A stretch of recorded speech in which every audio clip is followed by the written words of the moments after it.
जब प्रश्नकर्ता ने रमण महर्षि से कहा कि इस स्थिति तक पहुंचने के लिए मुझे कुछ करना होगा,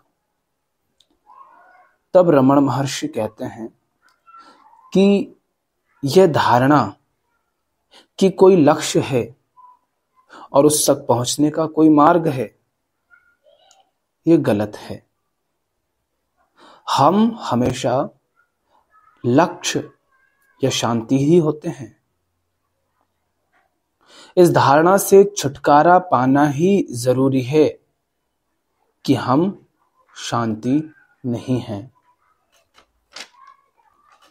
अब इस पर आपका प्रश्न है कि रमण महर्षि ऐसा क्यों कह रहे हैं कि कोई लक्ष्य नहीं है, और इस बात का क्या अर्थ है कि हम ही लक्ष्य हैं और शांति हैं।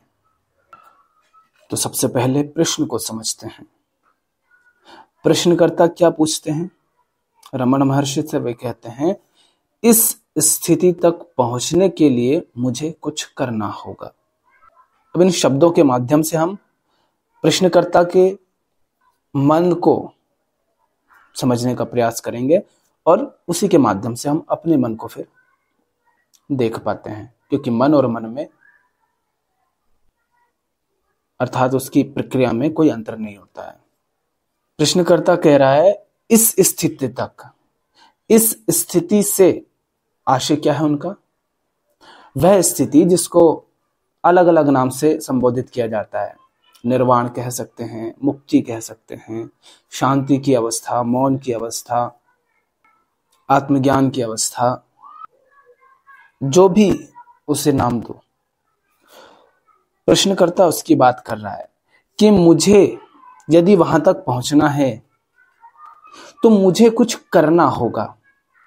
उसे आप कह सकते हो ईश्वर की तलाश, सत्य की खोज, और उसके लिए वह कह रहा है कि मुझे कुछ करना होगा। हम हमेशा करने की भाषा में बात करते हैं।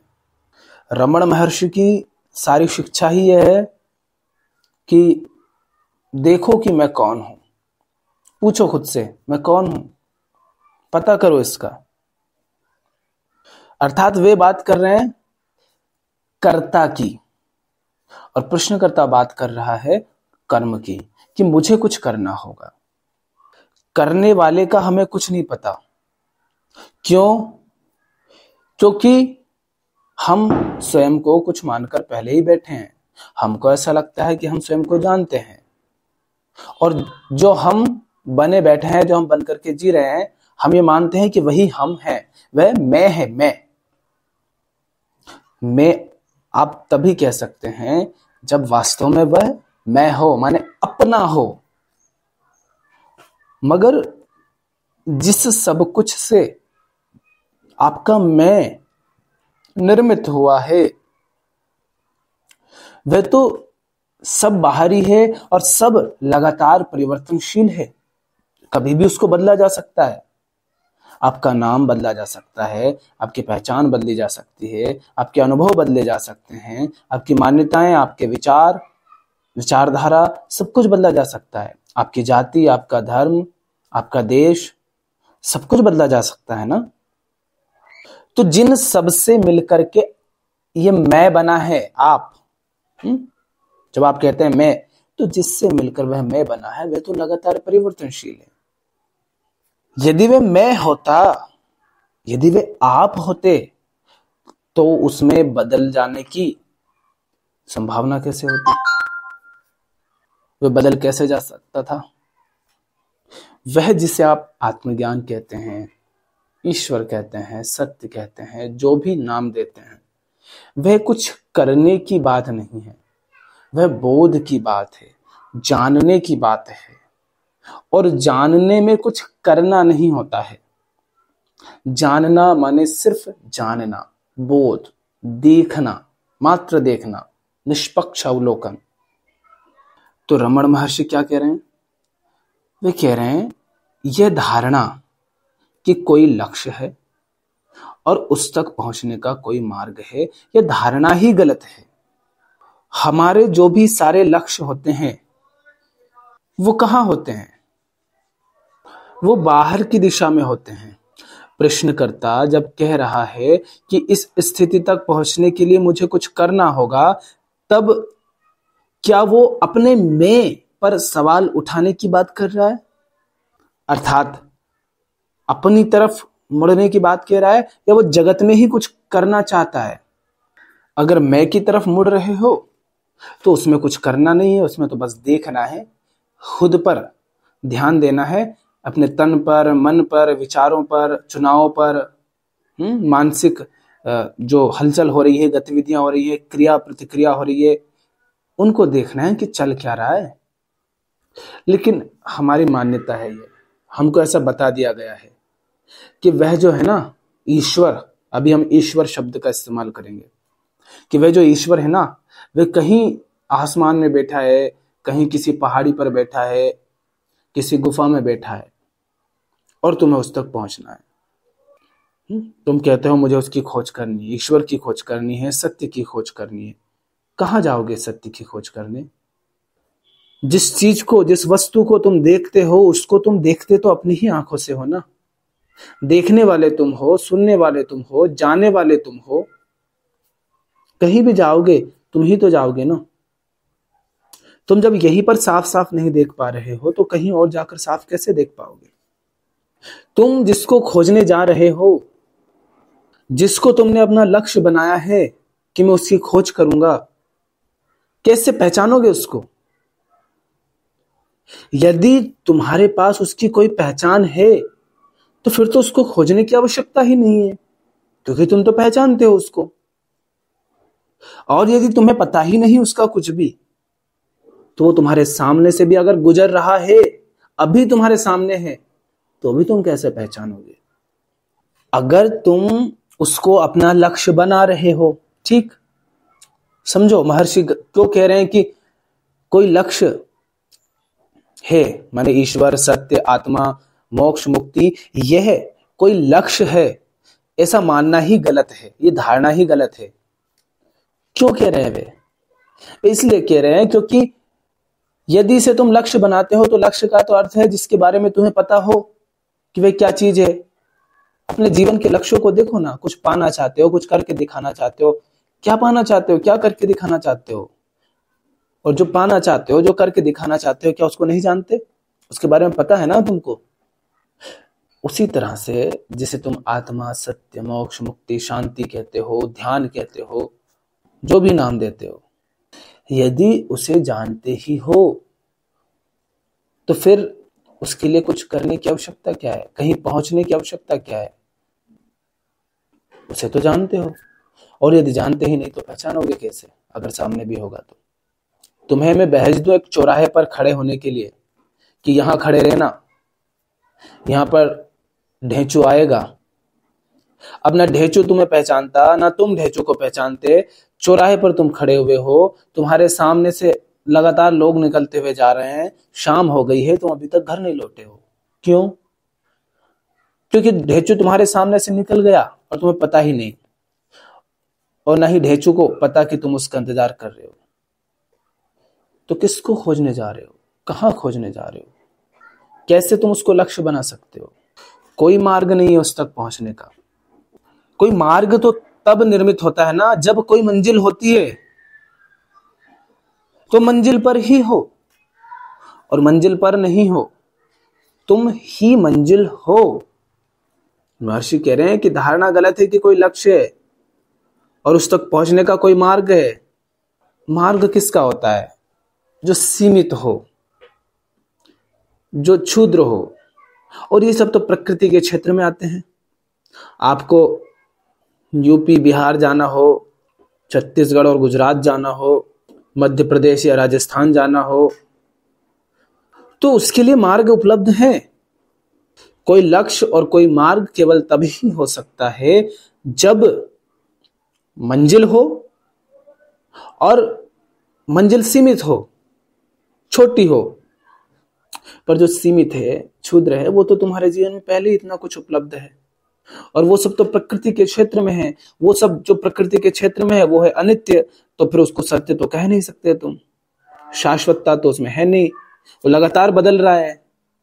तो आत्मज्ञान, आत्मबोध, सत्य, आत्मा, मुक्ति, शांति, ये कोई लक्ष्य नहीं होता है, ये आपका स्वभाव है। ये कोई मंजिल नहीं है जहां आपको पहुंचना है, ये आपका स्वभाव है। आप जो हो उसी को आत्मा कहते हैं, उसी का स्वभाव है आनंद, उसी का स्वभाव है शांति। और उसके लिए आपको कहीं बाहर कुछ नहीं खोजना है। आत्मज्ञान बिना नर भटके, कोई मथुरा कोई काशी। मथुरा काशी कहीं नहीं भटकना है, कहीं किसी पहाड़ी पर नहीं जाना है। हाँ, पहाड़ी पर जा सकते हो घूमने के लिए, मगर तुम ये सोचो कि उस पहाड़ी में कहीं पर किसी कोने में कोई ईश्वर मिल जाएगा तो नहीं। मोहे कहाँ ढूंढे रे बंदे, मैं तो तेरे पास में। और वो पास में इतना है कि वो तुमसे जुदा नहीं है।